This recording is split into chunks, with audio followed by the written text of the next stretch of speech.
Assalamualaikum warahmatullahi wabarakatuh. Saya Rizka Pilia Firda, NIM 141711133134. Di sini saya akan mempresentasikan tugas metodologi penelitian saya part 2 yang berjudul Laju Pertumbuhan dan Tingkat Kelulus Hidupan Pos Larva Udang Fanami yang dipelihara pada perairan tawar. Pada video sebelumnya saya telah menjelaskan latar belakang mengapa saya mengambil judul ini. Untuk itu, pada kesempatan kali ini saya akan menjelaskan metode apa yang akan saya gunakan untuk penelitian. Bahan utama atau komoditas utama yang saya gunakan di sini yaitu saya menggunakan benur udang fanami pos larva 10, di mana saya memperolehnya dari PT Windu Alam Semesta yang ada di Rembang, Jawa Tengah. Selain udang, ada pun juga bahan yang lain, yaitu saya membutuhkan air tawar bersalinitas 0 ppt dan juga air laut bersalinitas 30 ppt. Kemudian, saya juga membutuhkan pakan komersil berbentuk bubuk yang berukuran 01.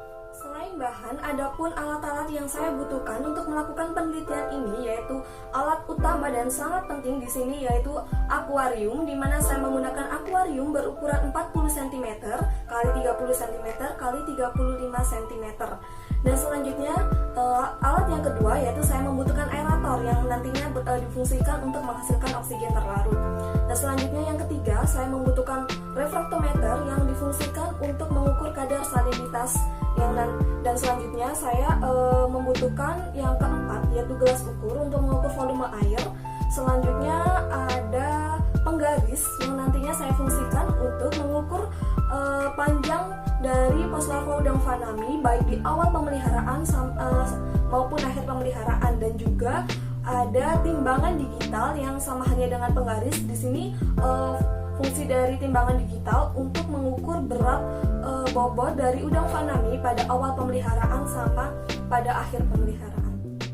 Setelah memaparkan mengenai alat dan bahan yang saya gunakan, di sini selanjutnya saya akan memaparkan mengenai langkah-langkah saya yang akan digunakan pada penelitian ini, yaitu yang pertama, pada penelitian ini saya menggunakan rancangan acak lengkap yang terdiri dari 4 perlakuan, di mana masing-masing perlakuan akan dilakukan pengulangan sebanyak 4 kali. Oleh karena itu, di sini saya telah mempersiapkan 16 akuarium yang telah saya letakkan secara acak seperti pada gambar tersebut. Di mana pada P1 atau perlakuan 1 saya akan melakukan penurunan salinitas sebesar 5 ppt per 12 jam sampai salinitas mencapai 0 ppt. Dan selanjutnya P2 atau perlakuan 2, saya akan menurunkan salinitas sebanyak 10 ppt per 24 jam sampai salinitas mencapai 0 ppt. Dan selanjutnya yang P3 atau perlakuan ketiga, saya akan melakukan penurunan salinitas sebesar 15 ppt per 36 jam sampai salinitas mencapai 0 ppt. Dan untuk P4 atau perlakuan keempat, di situ saya tidak akan melakukan penurunan salinitas atau bisa dikatakan sebagai kontrol. Jika dilihat P1, P2, dan P3, mereka akan sama-sama mencapai salinitas 0 ppt pada jam ke-7 selanjutnya. Atau langkah kedua, yaitu setelah 16 akuarium telah siap, selanjutnya saya akan memasangkan aerator pada masing-masing akuarium tersebut. Setelah aerator terpasang, kemudian saya akan memasukkan air laut dengan salinitas 30 ppt pada masing-masing akuarium dengan volume air sebanyak 35 liter. Setelah wadah yang digunakan sebagai tempat pemeliharaan telah siap seluruhnya, kemudian di sini saya akan melakukan perlakuan awal kepada hewan ujinya, yaitu benur udang fanami. Pertama, saya akan melakukan pengukuran panjang dari udang fanami tersebut. Kemudian yang kedua yaitu saya akan melakukan pengukuran bobot awal dari udang fanami. Setelah melakukan pengukuran panjang awal dan juga berat awal pada udang fanami tersebut, kemudian nantinya saya akan memasukkan benur udang fanami tersebut pada masing-masing akuarium yang telah dipersiapkan, di mana setiap akuarium akan berisi 12 ekor pos larva udang fanami. Kenapa 12 ekor? Karena berdasarkan data dari Badan Standar Nasional Indonesia tahun 2014 tentang kepadatan yang baik untuk benur udang fanami yang berusia kurang dari 30 hari, yaitu sebesar 100 ekor per meter persegi, di mana di sini akuarium yang saya miliki memiliki ukuran luas sebesar 0,12 meter persegi. Oleh karena itu di sini saya memberikan 12 ekor pada tiap akuarium. Selanjutnya, yaitu benur udang faname tersebut akan dimasukkan ke dalam masing-masing akuarium. Namun sebelum itu, benur akan diaklimatisasi terlebih dahulu dengan cara membiarkan benur tetap berada pada kantong plastik dan diapungkan di air dalam akuarium tersebut selama kurang lebih 10 menit untuk menyesuaikan temperatur yang ada.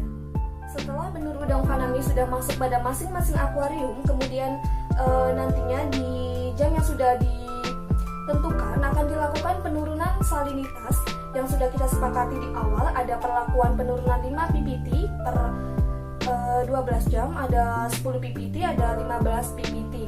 Nah, untuk proses penurunan salinitas saya lakukan dengan cara pembuangan sebagian air laut yang ada pada akuarium dan juga penambahan air tawar. Untuk itu saya menggunakan rumus pengencaran salinitas sebagai berikut ini. Setelah rangkaian penurunan salinitas telah usai atau dari perlakuan 1, 2, dan 3 sudah mencapai 0 ppt, selanjutnya seluruhnya udang akan dipelihara selama 40 hari untuk mengetahui hasil akhirnya. Nah, pada masa pemeliharaan tersebut, udang diberi makan 2 kali sehari, yaitu pakan komersil berbentuk bubuk tadi yang berukuran 0,1, dan tidak lupa juga setiap hari selalu dilakukan penyiponan untuk pembuangan kotoran-kotoran dan juga sisa pakan yang ada pada akuarium tersebut. Nah, setelah saya menjelaskan alat, bahan, dan juga langkah-langkah yang digunakan dalam proses ini, selanjutnya di sini saya akan menjelaskan parameter apa sih yang saya ambil pada penelitian kali ini.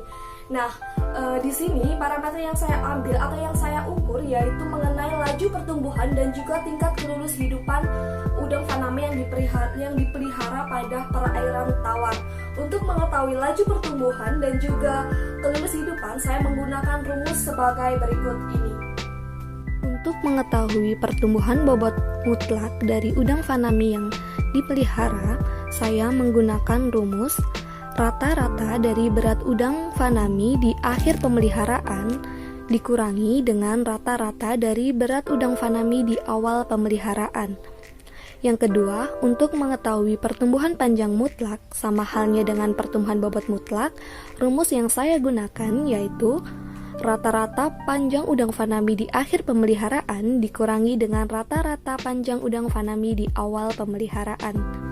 Selanjutnya, yaitu untuk menghitung tingkat kelulus hidupan atau SR, saya menggunakan rumus jumlah individu atau jumlah udang faname pada akhir pemeliharaan dibagi dengan jumlah individu pada awal pemeliharaan dan dikalikan dengan 100%. Demikian presentasi dari saya undur diri, mengucapkan terima kasih dan kurang lebihnya mohon maaf. Wassalamualaikum warahmatullahi wabarakatuh.